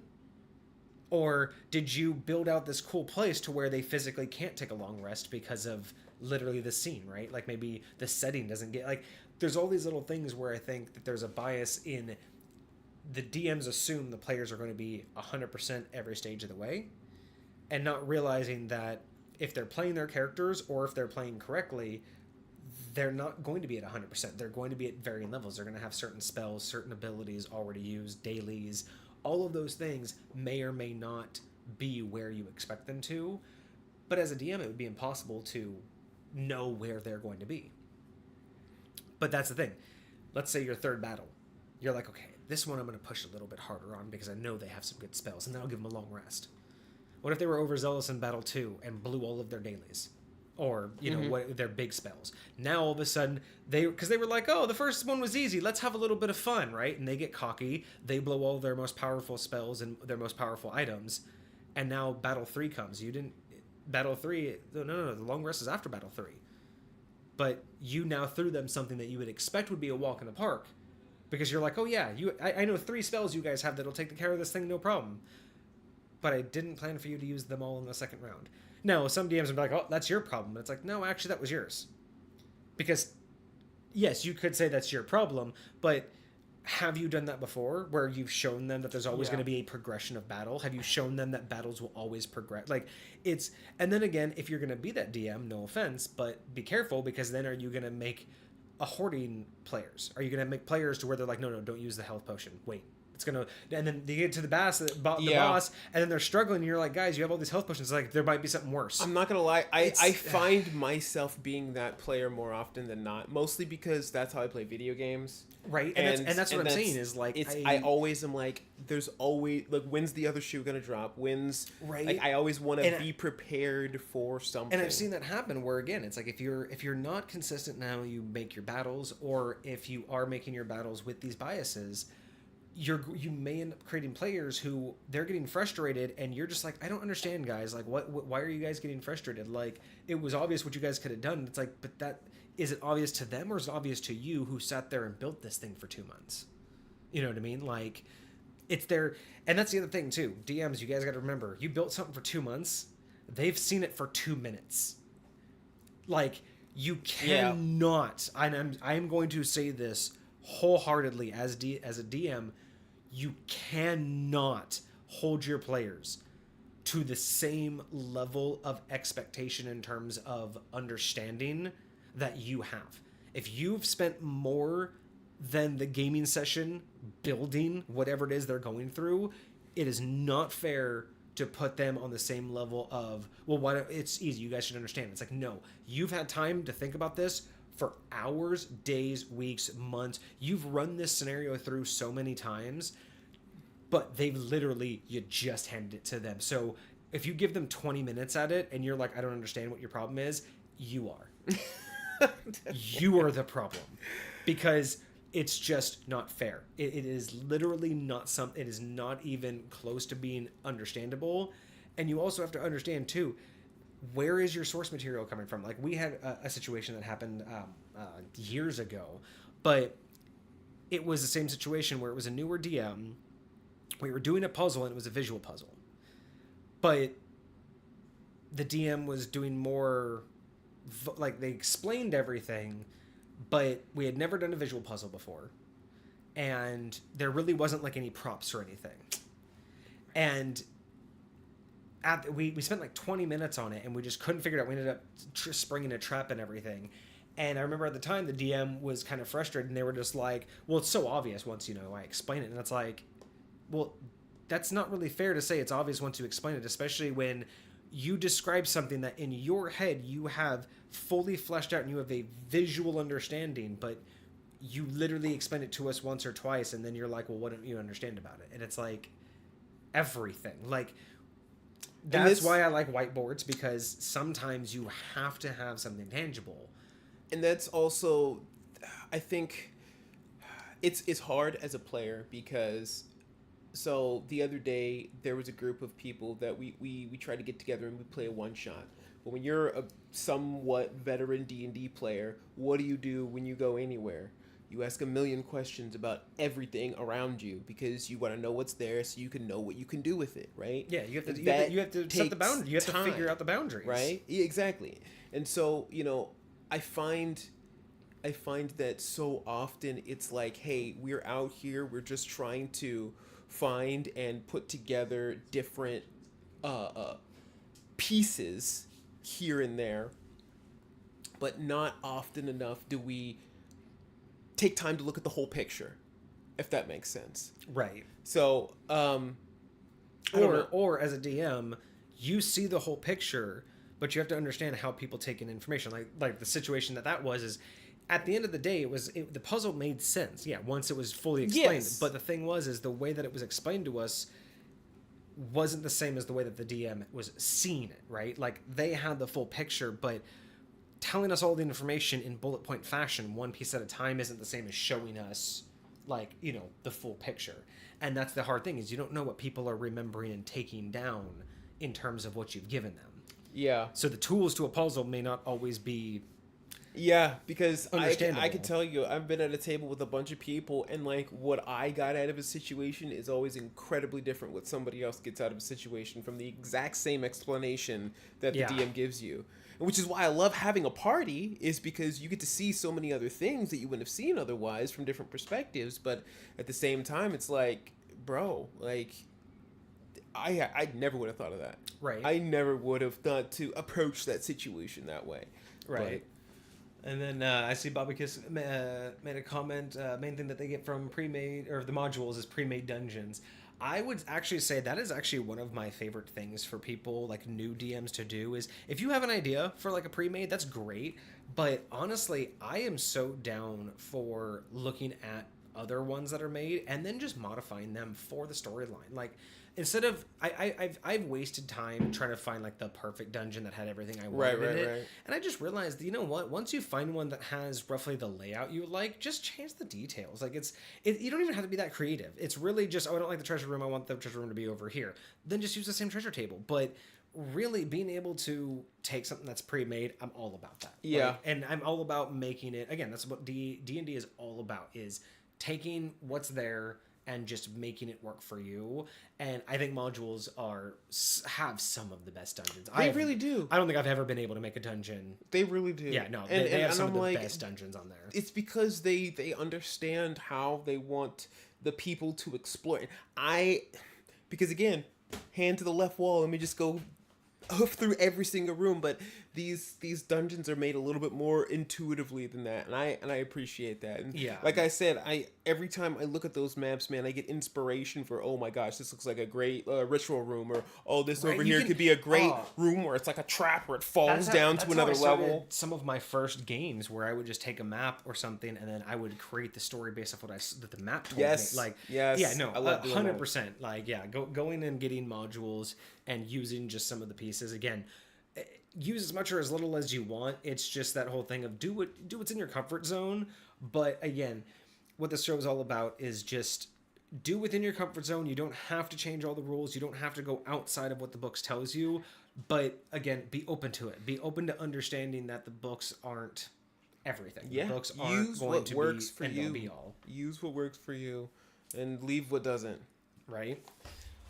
I actually don't know how long we've been on here. It doesn't have my counter up, so I think we've been going for a little bit.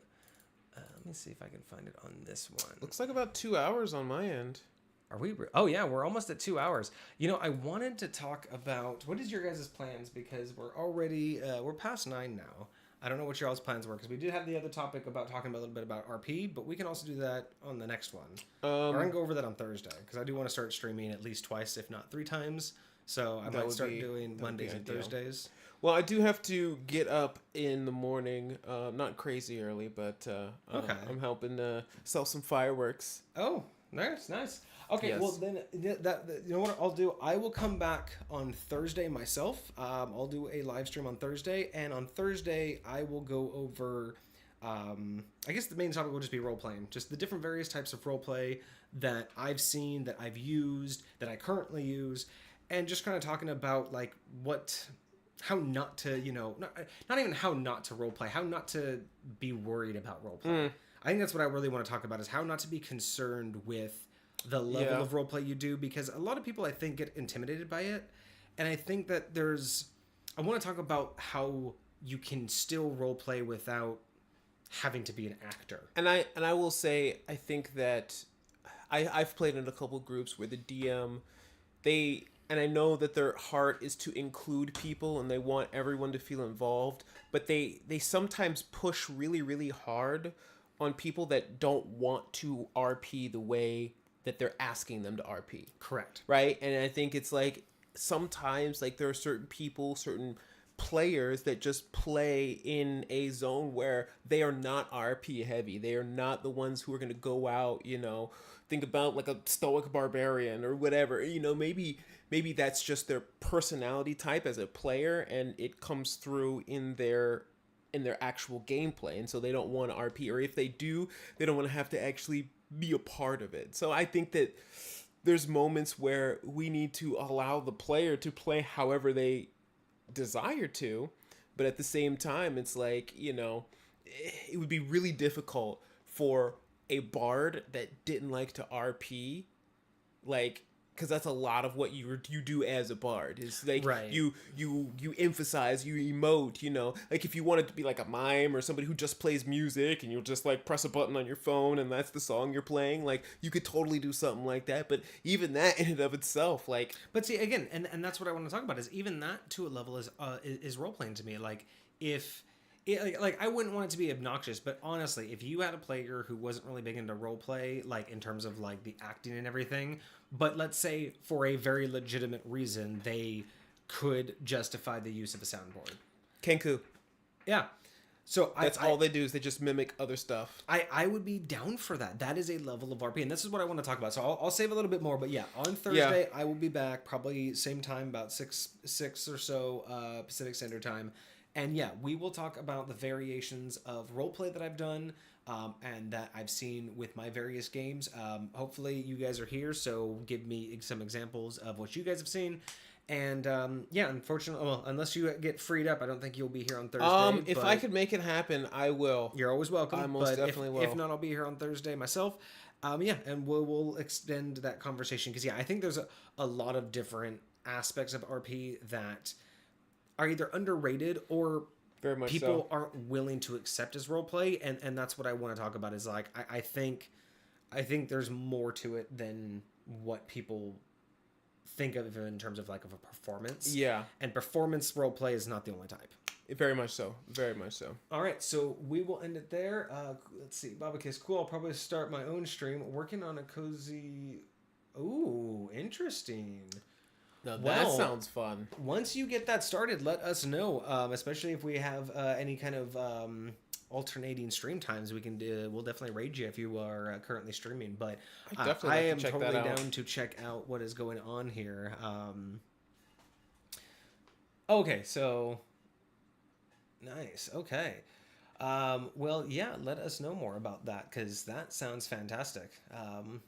I would love to hear more about that, especially if I'm gonna go talk about that on Thursday. I'm gonna go check out your page, see what you got. Yeah, that's dope. I'm gonna do that as soon as I get off here. Well, thank you again for joining us. That's fantastic. We will see you soon. We'll probably go and give you a follow as well, so we can kind of keep up with what you're doing over there. Maybe I'll see you on Thursday. Maybe I won't. No doubt. But until then, have a great 4th of July tomorrow, everyone. Yeah, most definitely. Deuces, my friends.